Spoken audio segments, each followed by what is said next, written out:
Përshëndetje shikues të nderuar, mirë se erdhët në emisionin Pasqyra e Shëndetit. Sot do të flasim për një anomali mjaft të shpeshtë të traktit urogenital, siç është hipospadia. Hipospadia është një anomali e lindur që paraqitet te fëmijët meshkuj më së shumti. Por si shkon trajtimi i këtij problemi shëndetësor dhe sa i rëndësishëm është që këtë trajtim ta kryejë një mjek me përvojë. Të kemi të ftuar në studio sot profesor doktor Miroslav Gjorçević nga Spitali Axhi Badem Sistina. Do shkëputemi për pak çaste publicitet dhe rikthehemi në studio.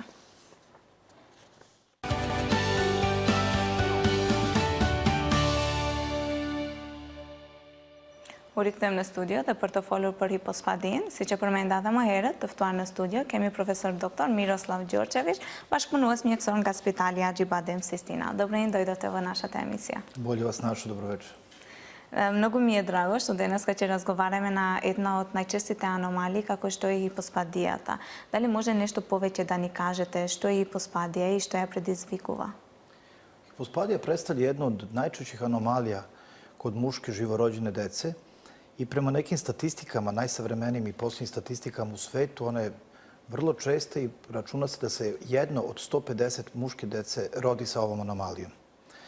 Ona predstavlja problem u nekoliko pogleda. Pre svega, u zavisnosti od njene forme, muško dete, odnosno dečak, počinje da piški, odnosno da mokri na otvor koji se ne nalazi na svom prirodnom fiziološkom anatomskom mestu, nego je negde položen od tog normalnog mesta prema testisima i još bliže prema vežici.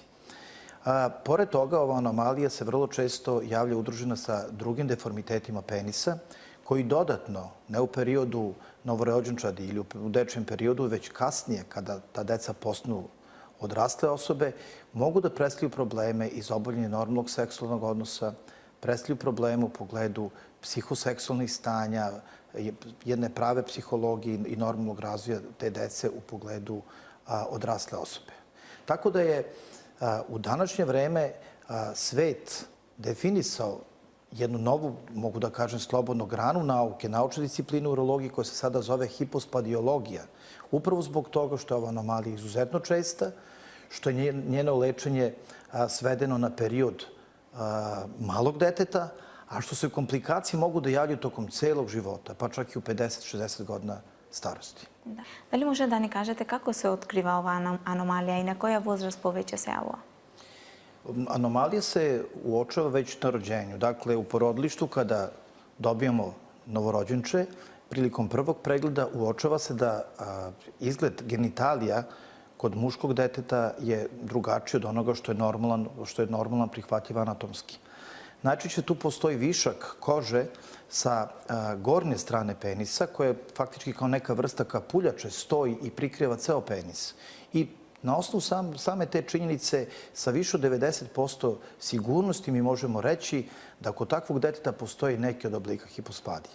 Daljom pretragom, dakle samim pregledom genitalija, mi utvrđujemo tačno gde se nalazi otvor, gde će to dete da mokri po rođenju i na osnovu toga definišemo koji je oblik anomalije. Što je taj otvor bliži vrhu penisa, anomalija u neku ruku lakša. Što je taj otvor dalje, dakle, koliko se kreće prema testisima ili čak ispod testisa prema otvoru debelog creva, ta je anomalija izuzetno teška i vrlo često predstavlja razlog da ispitujemo i da utvrdimo da se slučajno ne radi o nekoj vrsti međupolnosti, odnosno da kod takvog deteta ne postoji i obeležje i muškog i ženskog pola. Što je jako bitno videti u najranijem periodu, sprovesti sva istraživanja i ispitivanja i na osnovu toga preduzeti hiruško lečenje kako bi to dete moglo da se razvija i da razvija svoje genitalije kao i sva druga deca. Da li roditeljите ovие simptomi što ги забележат treba da se javат na lekar?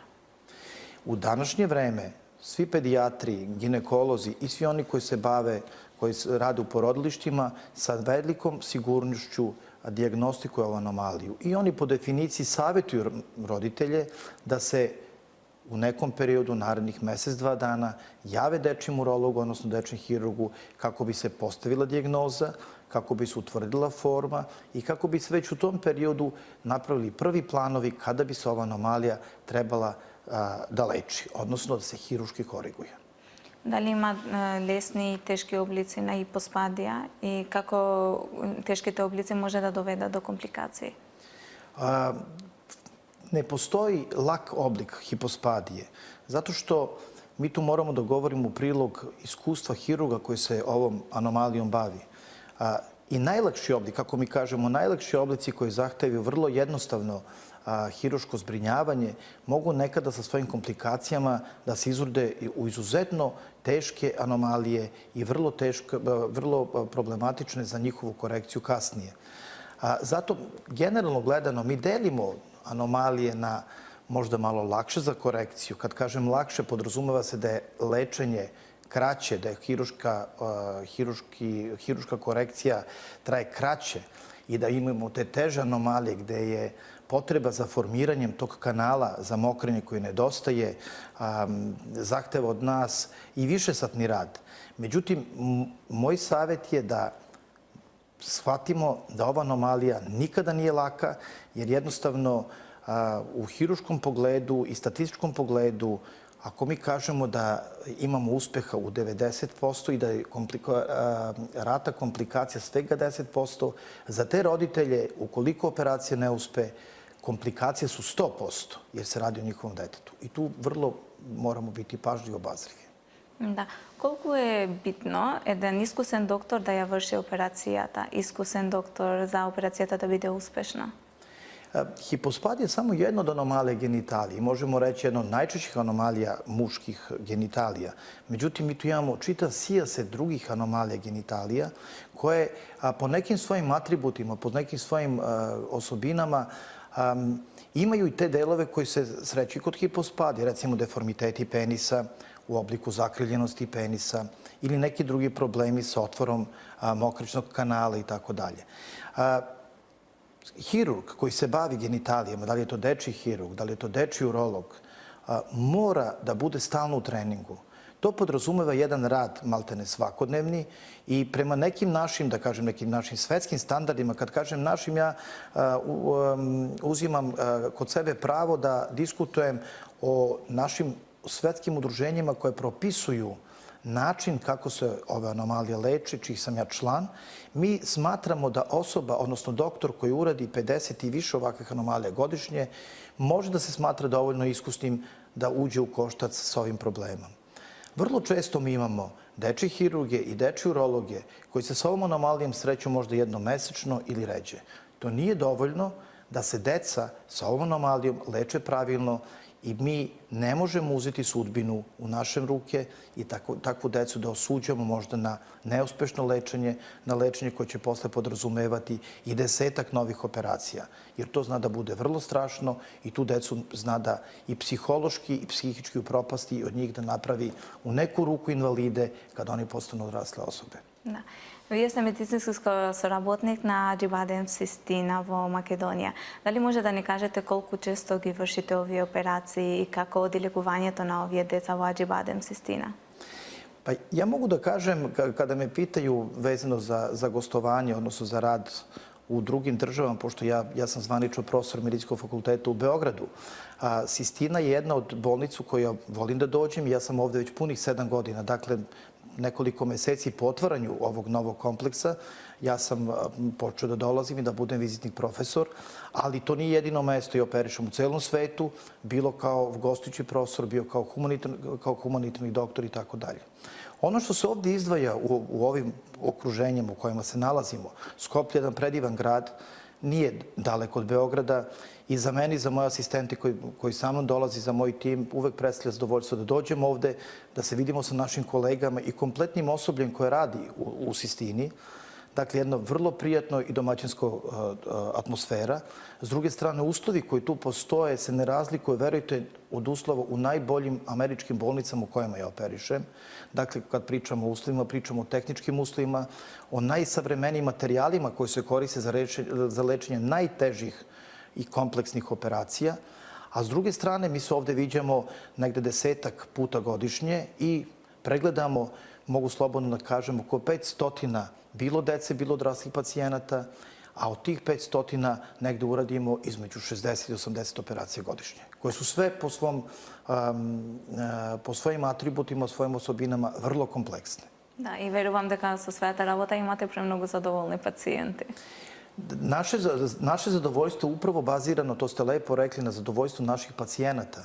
Mi ne možemo biti zadovoljni našim radom, bez obzira koliko smo sigurni da smo i neku operaciju dobro radili, ukoliko posle nekog perioda vidimo naše pacijente da imaju neku zamerku. Zato se trudimo da i pre same operacije postignemo dogovor sa našim pacijentima, da sve te rizike zajedno podelimo, jer smo mi u tom periodu koji traje da li sat ili 3 ili 4 sata, zajedno mi radimo kao jedan organizam. Naš mozak i naše ruke sa našim pacijentima i njihovim telom. Zato nam povratna informacija kako su naši pacijenti zadovoljni bili u pogledu funkcije, bilo u pogledu estetike ili u pogledu kompletnog zadovoljstva jako bitno i na osnovu toga mi kreiramo i menjamo naše stavove, bez obzira što su oni ponekada i kontraproduktivni, odnosno kontradiktorni sa onim što kaže literatura, ali se prilagođavamo pacijentu i radimo u službi njegovog zadovoljstva.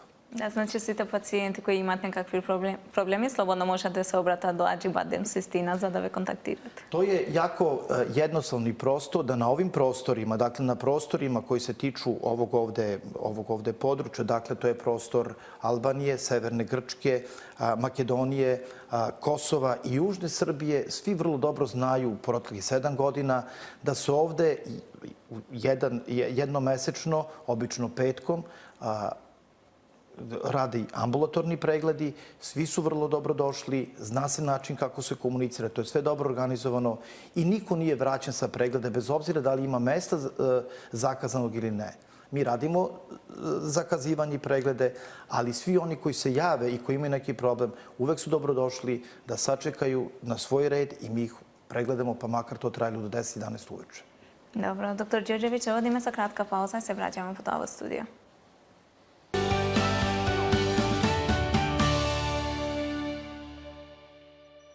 U rikthejmë në studio dhe jemi duke folur për hipospadin, që është një anomali e lindur mjaft e shpeshtë te fëmijët meshkuj. Të ftuar në studio dhe njëherë kemi profesor dr. Miroslav Đorđević, bashkëpunues mjekësor nga Acibadem Sistina. Doktore Đorđević, da li možete da ni kažete kako odi lekuvanjето na hipospadio, të ambulantskite pregledi pa se do intervencijata? Mi smo ovde razvili jedan jako dobar sistem. Taj sistem baziran na iskustvima pre svega američkog zdravstva i medicine, da ti naši mali pacijenti borave što manje u bolničkim uslovima.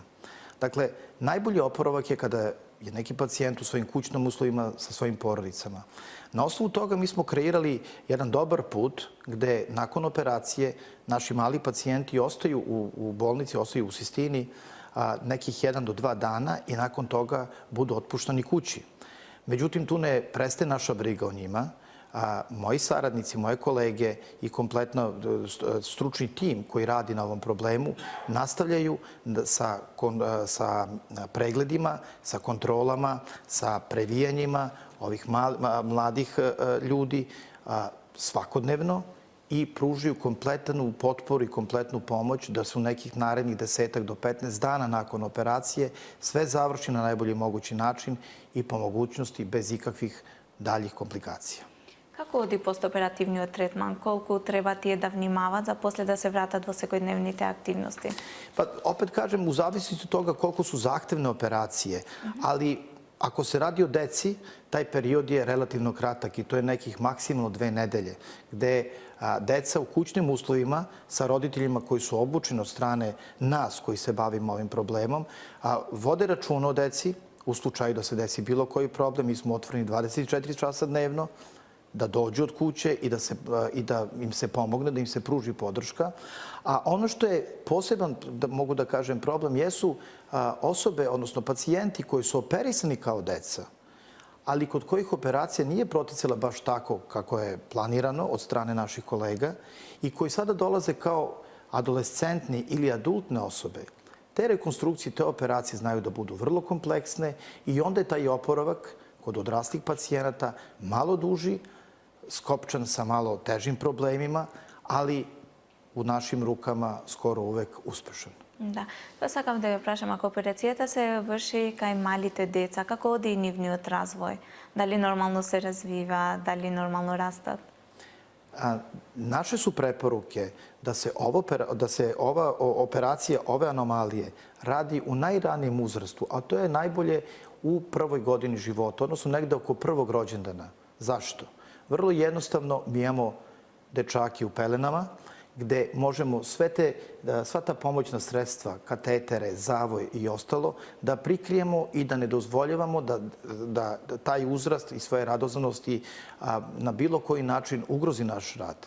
S druge strane, ta se deca najčešće ne sećaju tog perioda, između prve i druge godine u kasnijem periodu života, što je vrlo bitno da ne ostavlja nikakve psihološke posledice.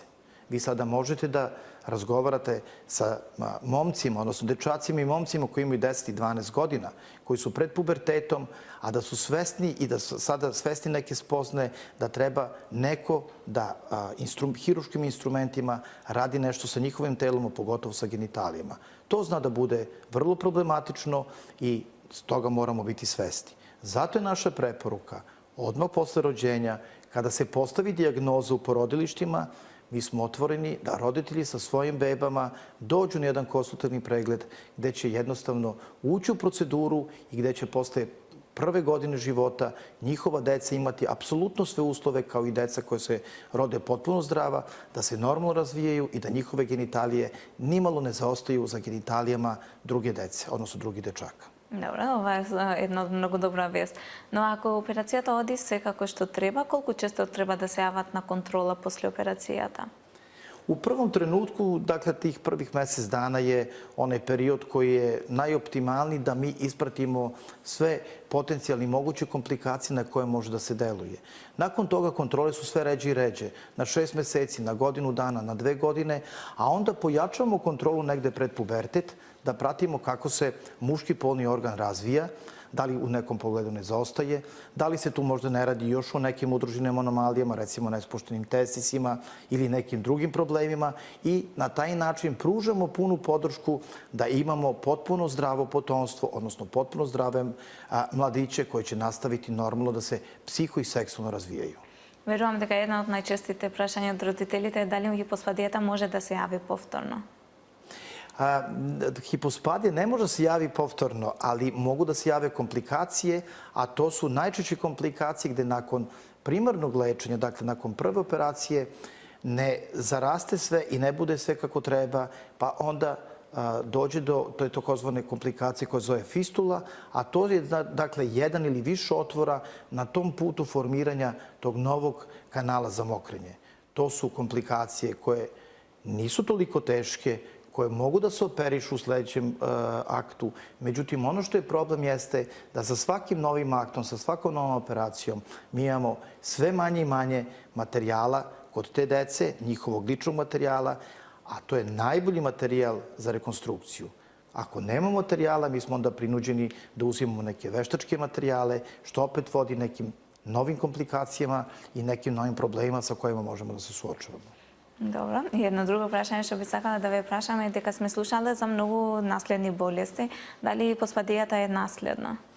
U današnje vreme smatra se da hipospadija jeste nasled i da jedan od faktora koji dovodi do pojave ove anomalije jeste i nasledni faktor, odnosno genetski faktor.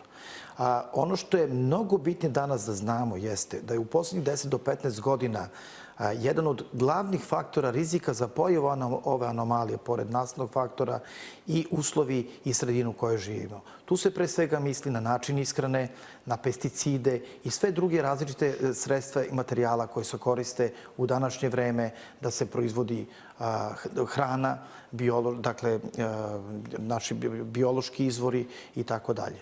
S te strane moramo biti pažljivi, ali svakako moramo voditi računa ukoliko imamo te takozvane teže forme, da u sledećim trudnoćama obratimo pažnju, jer se hipospadija, kao i neke druge još i teže anomalije muškog polnog organa, mogu vidjeti čak i u toku trudnoće danas savremenim aparatima kao aparatima, ultrazvučnim aparatima, čuli se za 4D tehnologiju i tako dalje.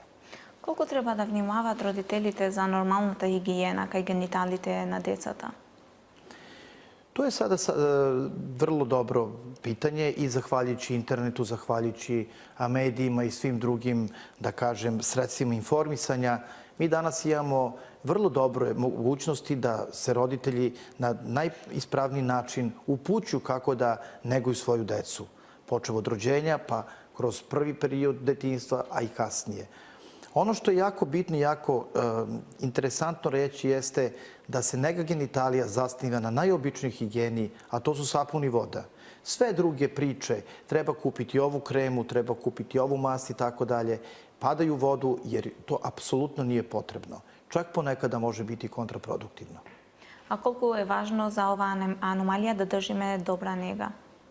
Ova anomalija kao anomalija može biti, rekao sam, udružena sa nekim drugim anomalijama i zbog toga mi uvek moramo da ispitamo ceo urogenitalni sistem. Dakle, moramo provjeriti kako radi bešika, kako rade bubrezi, da nas ne potkrade neka druga anomalija koja može da ugrozi zdravlje. Što se same nege tiče, u ovom slučaju moramo biti malo obazrivi zato što takva deca ipak imaju otvor mokrične cevi na nekom neprirodnom mestu. I zbog toga moramo biti malo obazrivi. Dobro, i za kraj bi sakala da upatite nekoliko совети до сите родители koji може би не гледат во овој момент. Што треба да внимаваат тие кај своите деца? Ono što je najbitnije jeste za sve roditelje koji znaju i koji su svesni da njihov sin ima anomaliju koja se zove hipospadija ili bilo koja druga anomalija genitalija, ne smiju da beže od istine, ne smiju da se plaše i ne smiju da izbjegavaju da decu odvedu, da povedu stručnjacima. Ta anomalija ostaje prisutna sve dok se ne koriguje. I prema tome moj savjet je da se što prijave stručnjaku koji je adekvatan i koji ima iskustva da im pomogne i da se te anomalije reše na najbolji mogući način i da što ranije nastave sa svojom decom i potomstvom da žive punim plućima i bez ikakvih opterećenja i pritisaka. Да. И за сите тие родители што се заинтересирани за здравјето на своите деца, може да ве најдат во болницата Аџибадем Систина. Što se tiče ovog ovde regiona, dakle ja sam već nabrojio koje su to zemlje u našem ovde okruženju oko nas, to je vrlo dobro poznato i vrlo jednostavno da nađu i da stupe u kontakt sa našim saradnicima, sa našim informacionim centrom i da zakažu prvi taj konsultativni pregled, a posle toga više od 50% stvari je rešeno. Јас ви благодарам многу што бевте дел од нашата емисија. Hvala. Shikues të nderuar, ne me ka që përmbyllim emisionin për sot. Unë uroj të keni kuptuar diçka më shumë për këta anomali të lindur, siç e përmenda siç është hipospadia. Për të gjithë informatat apo për të gjithë ju që jeni të interesuar, doktor Miroslav Đorgjević mund ta gjeni në Spitalin Agjibadem Sistina. Ne do të ritakohemi nesër. Deri atëherë, mirupafshim.